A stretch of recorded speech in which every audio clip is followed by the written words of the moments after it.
Digital visibility is a key part to growing your online presence and marketing a small business or yourself as an entrepreneur. But how do you do it? Why does it matter? And what are some of the things that people struggle with? These are some of the things that we discuss in today's chat with Laura Robinson, brand designer, and Laura Bean, copywriter. We talk about our own experiences as small business owners and also share some tips. And as always, I'll cover some mindset tips to help you with some of the things that get in our way of avoiding digital visibility. I'm Danny Evergreen. This is Evergreen Coaching Solutions, and I hope you find it interesting. So we're here to talk about today about being entrepreneurs and visibility in our businesses, because all three of us do it slightly differently. We're all on our own journey to make our businesses more visible and stand out in our own areas. So online presence is a big thing, a scary thing. A lot of us businesses obviously have a great idea, want to start a business, but actually being visible in that business is so important. Do we agree, ladies? Oh yeah, yes, definitely. For getting clients, for getting your name out there, online visibility is, and it's so crowded as well, isn't it? So it's getting above the rest of the noise and your competitors. Because you can be great in your business and you can be the best in your business, but if you are not visible, the people that are worse than you are going to be getting the clients, are going to be getting those high ticket clients and bringing in the business, and you're just going to falter. And as we know, a lot of entrepreneurs and small businesses fail really early on. I think visibility is one of the first things you've got to get right, and first things you've got to really get your head around. So what platforms are you both using? What have you found worked for you as a business? Where have you found a lot of clients and a community? So I have a website, I have most social media channels. The ones I'm particularly active on that I find work best for me as a copywriter are LinkedIn. I find that as a business channel, that's quite a good one for me to be on there. We've got a lot of business owners, entrepreneurs, people that are looking for help with their content and copywriting. So being quite visible on there, for me, I feel is really important. And I have a YouTube channel for my freelancing support network, Creative Little World, because that's where a lot of people like ourselves go to seek information and help. So I find video content from YouTube is particularly helpful. And then I support that with Instagram. And those are the main ones that I use for me. What about you, Danny? Yeah, Facebook for me is probably where I use a lot in terms of individual kind of clients. Just I think because it's something I've used for a long time and I've built up a big network there. So a lot of my clients have come through referrals, and I think it's a nice way to give back and support people that I know, not necessarily just in a way of getting clients, but also to maintain your existing network. And then LinkedIn, similar to you, Laura, in terms of meeting other professionals, and especially for things like collaborations. There's a lot of other coaches and other professionals on there, small businesses I can work with. So those are the kind of two that I focus on. YouTube is in my kind of field of vision. I use it a little bit, but that's one that I definitely want to work with more this year. Yeah, LinkedIn's on my hit list to get into a bit more and to kind of collaborate a bit more with. So what type of content are you finding to helping? Obviously collaboration, because us three are all here, all three entrepreneurs, finding our way through the business world. I find that that's really useful, because then you're getting in front of other people's audiences. Also, it makes it a little bit less lonely as an entrepreneur. But what type of content are you finding resonating in your industry at the moment? So I've recently noticed, so I've written a few LinkedIn articles, and it's attached to the LinkedIn newsletter. So I have a fair amount of subscribers on that. And then I write the article and it automatically emails people about it as well. And recently I found that, so one of them in particular has a lead magnet, which is to download some email templates. And that article is the only place that lead magnet is currently in. And I'm noticing I'm getting quite a lot of subscribers through that lead magnet recently, even though that article is probably about 6 months old. So it's just showing like, I did that 6 months ago, put it out there, didn't think much more of it after that. And it's still working for me and bringing in traffic and building my mailing list. So I have decided that LinkedIn articles is going to be a bit of an upshot for me this year, because I think it's getting that organic stuff out there that is working for you while, you know, you've moved on and you're doing your next thing, but it's still out there and working hard for you. And I think that is the key with digital visibility. And what about you, Danny? What are you putting out there? Because obviously Evergreen is brilliant. You know, it's your name, so that's helpful. Evergreen content, but what kind of content are you finding works really well on Facebook for you at the moment? Yeah, I think video, like short form video content that people can quickly interact with, seems to be working quite well. People like to see you, they like to, you know a bit about you. And I think particularly, as a coach, if you can put out content that is useful to people, then that's always beneficial. I like a bit of both. Like for me, YouTube is amazing, but I have quite a short attention span, so I don't always want to spend a lot of time watching things. So I think the short-term video, and then like I quite like to read, so I think like the LinkedIn articles, like Laura's mentioning, are really useful. The odd blog post. So I try to do a mix and match of kind of written content with video, so that then depending on how people like to take in information, there's kind of the option for everyone. Because otherwise, yeah, if you're someone who like it always watches looks at their phone and videos when they're on their phone, and maybe somewhere they can't have the volume up, then, have you got captions on your video? It's all those little things, because I know from my point of view, I rarely have volume up on my phone. So if I'm watching on my phone, unless it's something I think, oh, this is really interesting, then I might put the volume up. So it's getting those things out there that can get the attention quickly, I think. Yeah, I think you're right with the multiple ways that we consume information as well. And that's one of my processes. I do a YouTube video, I turn that into a blog. So you've got the video at the top, like you say, and then the writing, and then it kind of feeds into who, I'm a bit like you, Danny, and I'm more of a reader than a watcher, oddly enough, even though I make the videos myself, because I know the audience that I try to reach do consume videos, so that works for them. But for me, I'm like, I rather sort of read or have a skim read. And so because we all consume differently, it's quite good to have a few different medias and a different way of doing it. I really read blogs. No, I can't tell you. I see blogs more as SEO for my website. I don't really sit and read a blog very often. There's never anything that I think, oh, I need to go and find out more about that. I am a visual person, so like I will have, like, if I'm doing the ironing, I'll stick on like, a long piece of content and sit and watch YouTube and kind of learn while I'm doing something a bit monotonous like cooking or something.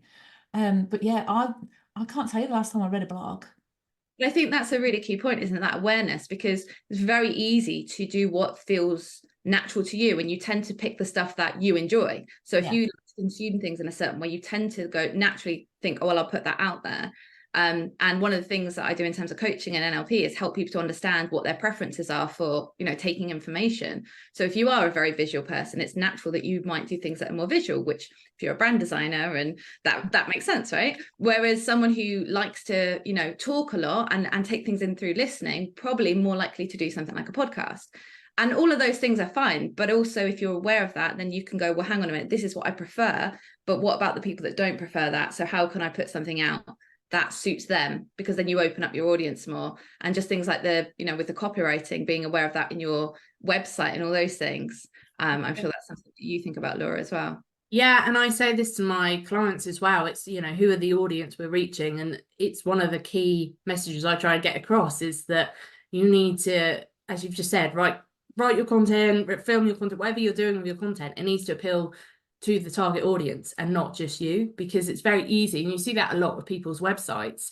If I'm brought in to write someone's website, for example, you can see that they've written about themselves and then are showing that they like and that they understand, but they themselves are not their target audience. So, my job is to come in and make sure that we change that tone to suit who they're trying to appeal to.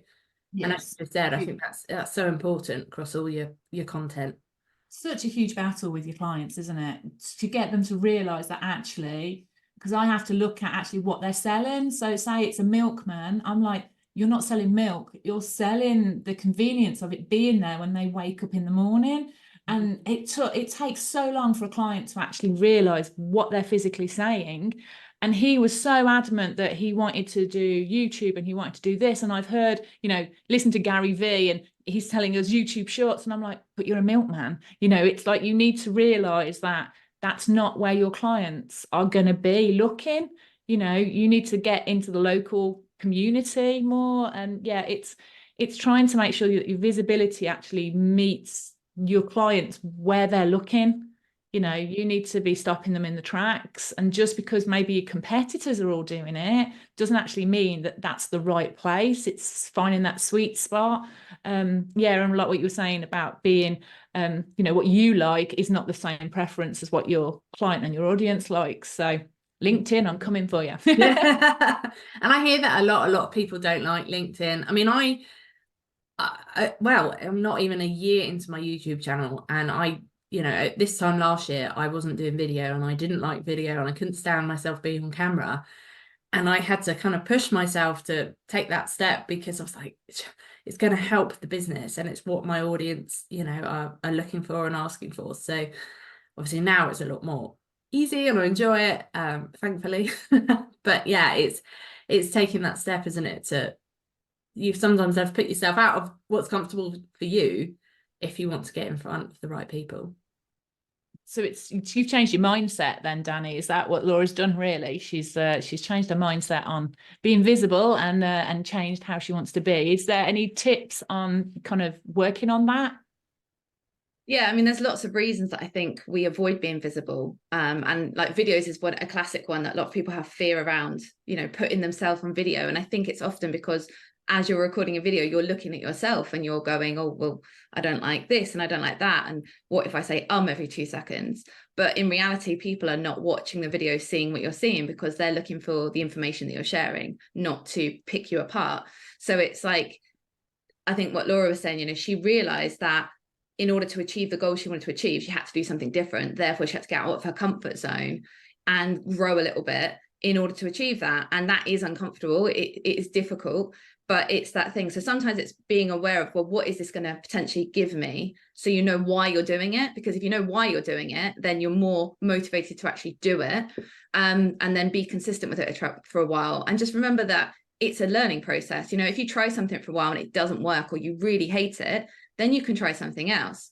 But if you never let yourself try, you're never going to get good at it. We so often go, oh, I'm not confident enough to do whatever it is. I'm not confident enough to be on video.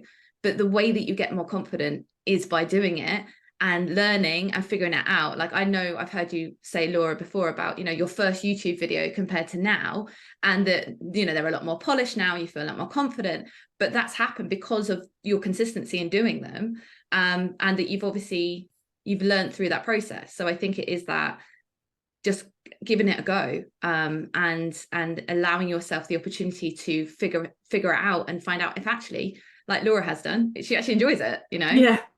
And there's adaptions, isn't there? Because if you're still not comfortable with your face on video, there are different ways to do it. Like, especially with reels and shorts, you can do nice like views of landscapes with some text and stuff over or voiceover. It doesn't have to be, your face on it necessarily if you can't get comfortable with that. So it's finding perhaps an adaptation as well that gets you out in front of your audience, but something you're still happy doing, because you've got to keep it up and you're the one doing it at the end of the day. So have either of you ever had any kind of negative like pushback on anything? I've had a few like family members go, oh, I've seen you on it again, and oh God, it's like that's your telephone voice, and it's like, you get comments, don't you, of everyone. And yes, okay, your family is going to be the first people that are going to see it. But have you actually received any like negative comments from like strangers or from clients or anything when you've been visible? Do you know what? I can't actually pinpoint a time that's actually happened. Like you say, you get a lot of people that know you on a personal level. They're like, oh, they think it's funny that you're like on video. Yeah, they kind of make the odd joke. And I think a lot of them don't really understand it, again, what do you do? What do you actually do? Because they don't, they aren't my target audience. They know me because they're friends or family. They're not the target audience.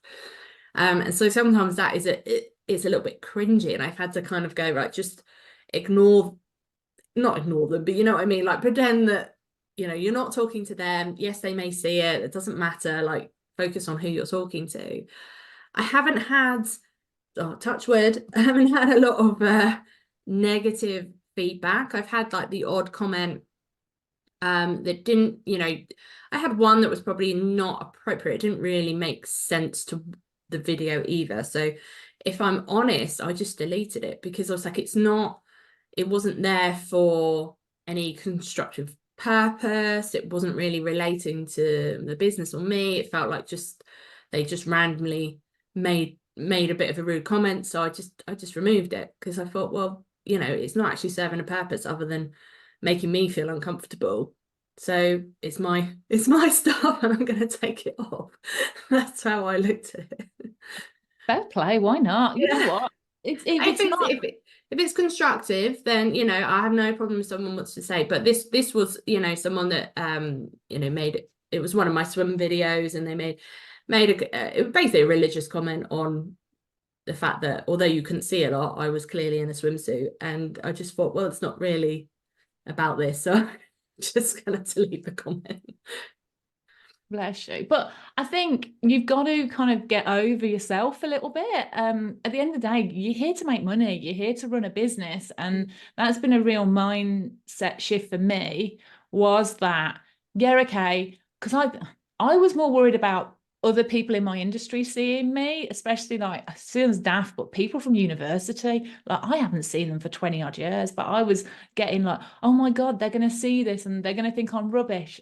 Who cares? I need to make money. I need, you know, I'm here to live my life, and I had to really work to get over that mindset shift. So is there any tips, Danny, that you can give us that are quick, kind of before you're about to press play, you know, what can we do to kind of make sure that we are focused on, you know, achieving this goal of being visible and not hiding away and disappointing ourselves, because that's how I feel sometimes.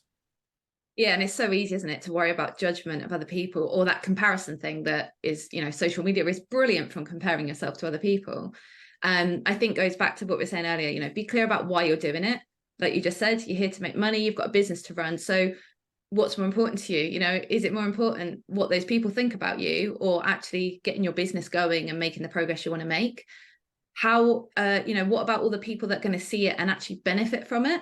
So rather than worrying about the people that might see it and might judge you or not like it, what about all those people that are going to see it and actually get something from it? And I think that helps me a lot, because sometimes I've, especially in the past, had this belief of like, oh, well, like who wants to see videos of me? You know, what, like who wants to see my face all the time? But it's not about that. It's the fact that actually, if I'm sharing something that's useful, even if one person sees that and it helps them, it's worth it. That's what I care about. So if I remind myself of that, that gives me the motivation and the confidence to do it, rather than getting caught up in the what about all the other people. And at the end of the day, you cannot control what other people think about you. Whatever you do, you know, people will always have an opinion, whether it's good or bad. So you might get supportive comments, you might get negative comments, you might get absolutely nothing. But actually, if your intention is good and you're being authentic to yourself, then really, does it matter? You know, I think it is just reminding yourself of those things and doing something to help you feel confident before you're about to do your videos or whatever it is. So maybe play some, you know, energetic music, or have a little dance, or, you know, whatever it's for you, or take some nice calming breaths. Do something that puts you in a positive state, so that when you do that, you feel good about yourself. You know, or wear something you like, whatever it is that works for you, to give yourself that little bit of a boost. Yeah, I love that.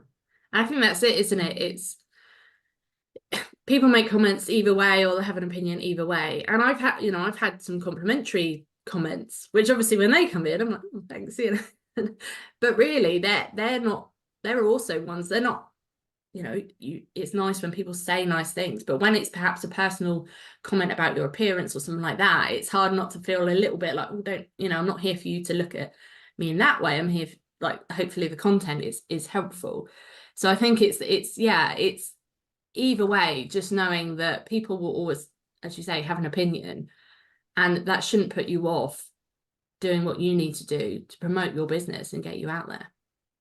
Yeah, I think if you see it as a tool for promoting your business and not a personal thing against how you look and how you are, but actually, right, I need to do this because I need to get in front of so many new eyes, which are then going to make leads that are then going to, it's that, you know, that system. I think if you see it more as a tool rather than, and set realistic goals rather than oh my God, I'm sitting without makeup, or, you know, I don't know what to say, or I'm going to stutter, or I'm going to stumble. See it actually as what it is.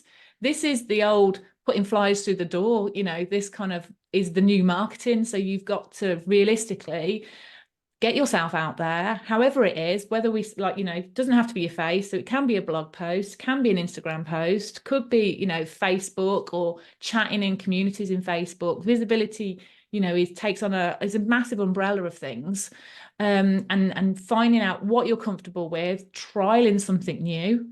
Because this year, I'm all about playing, so I'm going to trial loads of different ways and see what sticks, see what I like doing, and what resonates with my audience. So, how are you guys finding kind of content to be visible with? What tips are you doing for that? How do you do? Do you look past blogs or past posts that have done well, you know, and update them, or do you like follow the trends? Are you hunting out like the little niche markets? What are you doing to help your visibility? So, I mean, for me, it's one of the things I do with clients and content is sort of research into the questions that people are asking and what people are looking for. You know, we all, especially now, tend to type long form questions like, how do I do this? Or why do I need to do that? Or whatever the question may be. And I, you know, use certain tools, just, you know, like Google Keyword Planner is a good one, stuff like that, to find out what people are actually searching for and what they're looking for. And I try and base my content around that. And, you know, things I see, like things you see yourself when you're looking online and on things like LinkedIn, the questions that are coming out there. And I think that's really important. It's just to look at what people are asking, what are the questions going around. And if you base your content around that, then you're going to be the person that they come to find those answers out. And that's going to, you know, the more they see you as sort of an expert in your field as well, they're going to hopefully then respect what you do, and that can lead them to wanting to work with you. So for me, it's very much about what's out there, what people are looking for. And it's, again, like we said earlier, try not to lead by what you think. I mean, you know, I work with sort of helping and supporting other freelancers. So as a freelancer myself, I can obviously know there's a certain amount of questions that I have. So I'm like, well, what do I want to know the answer to? But from a content and copywriting point of view, if I'm targeting, you know, agencies or a specific client, I need to know what sort of things that they're looking for and asking for. And that's not just my personal opinion. What about you?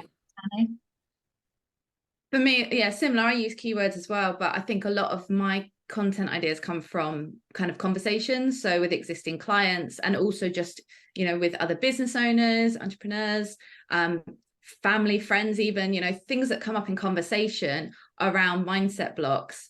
And then I use keywords to kind of go, well, hang on, is this relevant to kind of my target audience? Is this something that more people are actually looking for?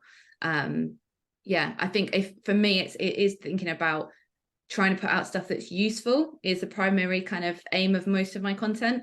And then some of it is like more helping people to get to know me. So some of it will just be, you know, more so on Facebook and things will be about my life and just sharing a little bit, like I'm a big foodie. So I'll put up things about restaurants I've been to or dishes that I've made, because, you know, it is social and people want to get to know you.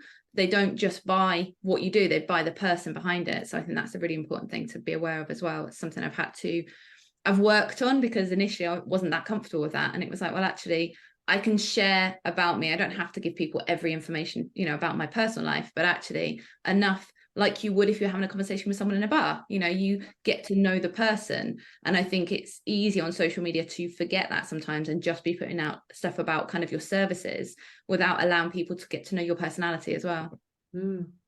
Yeah, I think that's really important.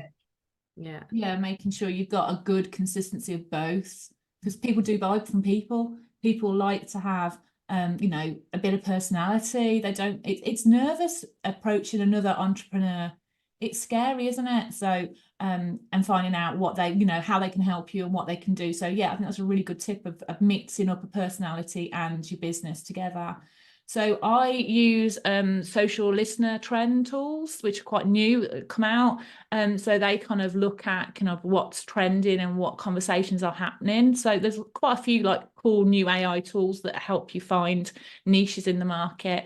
But the good old conversation and chatting to clients is the best way to come up with some visibility and to talk about some issues that you're finding keep popping up. Yeah, and that's a good one, is it? What questions do you get asked the most? What, when your clients come to you and before they've even become clients, what questions are they asking to begin that relationship with you, and using those in your content? Because if they're thinking it and asking it, then other people will be thinking and asking it. And it's one of my questions with my copywriting clients is, what would put someone off working with you? What would they sit on your website and say, I've got this question, I can't find the answer, I don't know, I'm going to move on. So I quite often say, let's base the content around almost the negative, the reasons that people wouldn't choose to work with you, and flip them and use content to basically eliminate those negative thoughts or concerns before they've even had time to get in the person's head. So then they know straight away, oh, actually, yeah, you are the right person for me. You're the person I want to work with. So. Yeah, that's a really good tip, actually. That's a really good idea to kind of go for the negative instead of just keep going for the positives. That's a really great tip, that is. So basically being visual and digital visibility is not going anywhere, is it, ladies? No. And it's getting louder, isn't it? Because there's a lot more noise out there. And I think that's where it comes, like we've just said, and Danny made the good point of putting a bit of personality out there, because although you don't have to give away every minor detail of your life, you don't have it, don't have to be really personal, but just a bit of yourself, because it's so noisy out there. And there are a lot of people that perhaps aren't doing things honestly, and people get burnt and then they're cautious. So you want to make sure that they can trust you, and that digital visibility will help build that trust. Yeah, and we like to work with people like us, don't we? Just generally. So if you share more of your personality, that helps the people that are more like you to find you, and the people that aren't to figure out that actually you're not for them. And that's better for you as well, because you're not going to want to work with those people. So it helps you to actually kind of narrow down the leads that you're going to end up getting in your business to the people that you're really going to want to work with. And for people that like you, that go, oh, I really like Laura because she's interested in these things and she's passionate about these things, I can connect with that. So I think it's those little things that exactly the same as you would create a relationship in real life, you want to kind of try and build that online as well. Yeah. Perfect, ladies. Thank you both so much. So really useful tips there. I feel like I've learned stuff today. That's really cool. That's really good. Thank you both. I really appreciate it. It was good.